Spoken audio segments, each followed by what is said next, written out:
Hi, my name is Matt Boyum.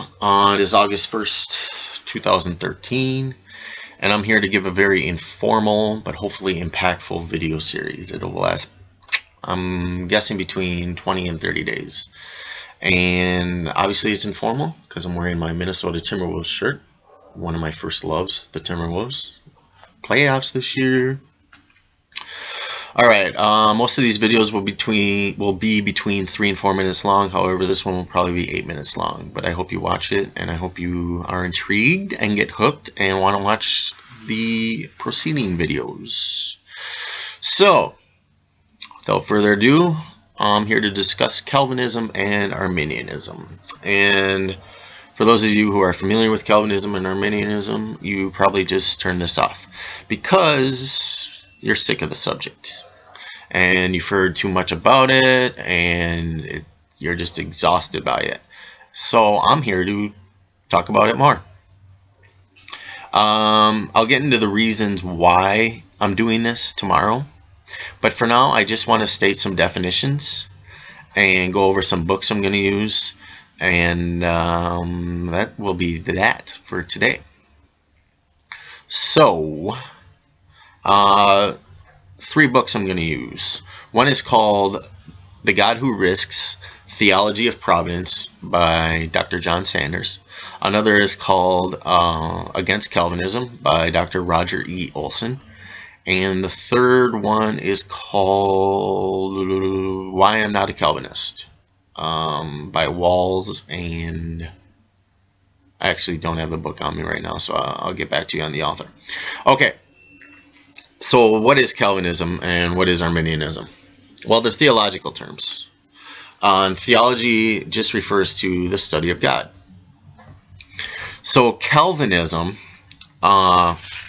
came and was developed. The concept was developed by a guy named John Calvin who lived in the 1500s.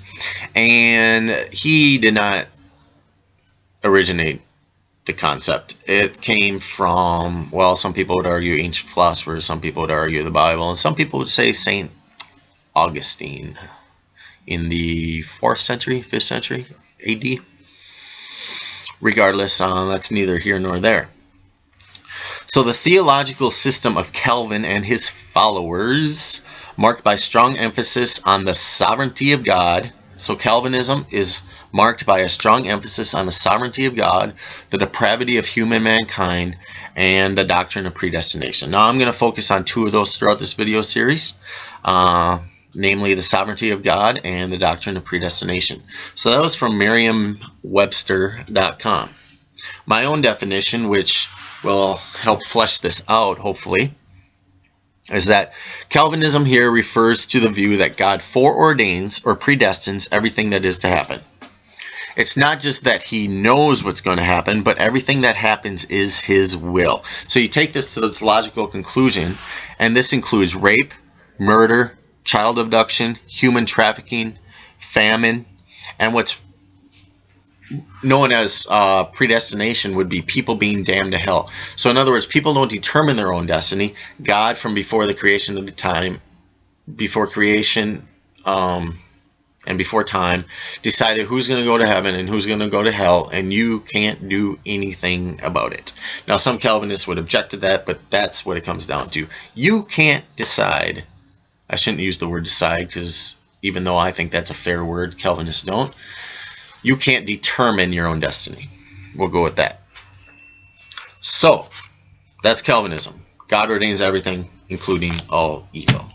And some of you who just clicked on this link and had never heard of Calvinism before are like, whoa, your eyebrows are raised, and I understand why, and that's a natural reaction.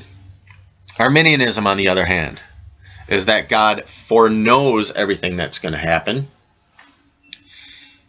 He foreknows that all those things on that list that I just read, the child abduction, famine, human trafficking, so on and so forth, he knows about it,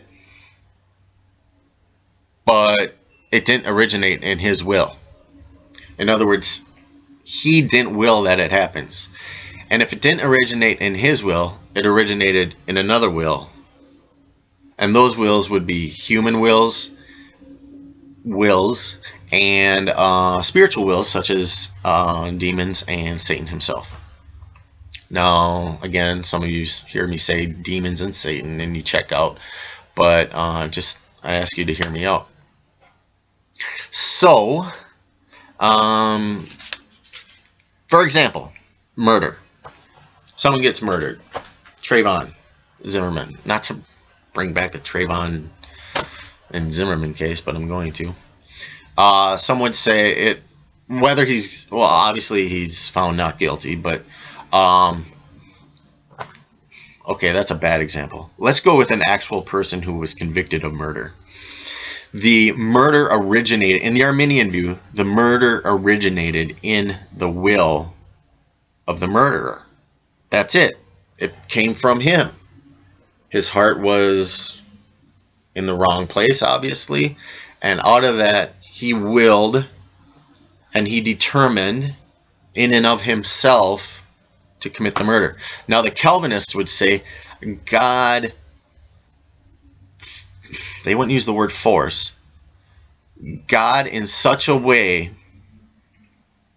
caused, I guess that's a fair word, I hope, for the Calvinists. I don't want to misrepresent Calvinism. God caused that murderer to commit the murder. Okay? So God indirectly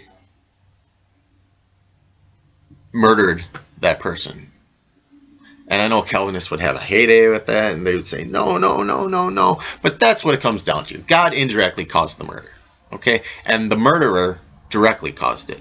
But nonetheless, God was involved.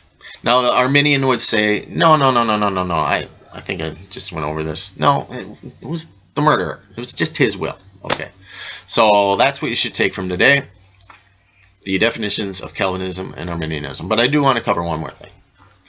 I do count, I have many friends and family. Well, not really family, because I've convinced them all by now. But I have many friends who are Calvinists, and I consider them dear brothers and sisters in Christ. And most of them are so gracious, and I want to be gracious too. And forgive me if sometimes I don't come across as gracious. But you can think of it as an umbrella, and under this, the umbrella is Christianity. And under this umbrella, one side is Calvinism, one side is Arminianism. Okay? Let's all agree that if you have surrendered your life to Jesus Christ, no matter what position you take, even hyper-Calvinism or even open theism, please, we're all saved. We're all going to heaven. Okay? This isn't the most important doctrine out there. But it's fun to talk about, and I will, again, talk tomorrow about why I'm doing these videos. So thank you for your time, and come back tomorrow and go out and love somebody as Jesus loved the church.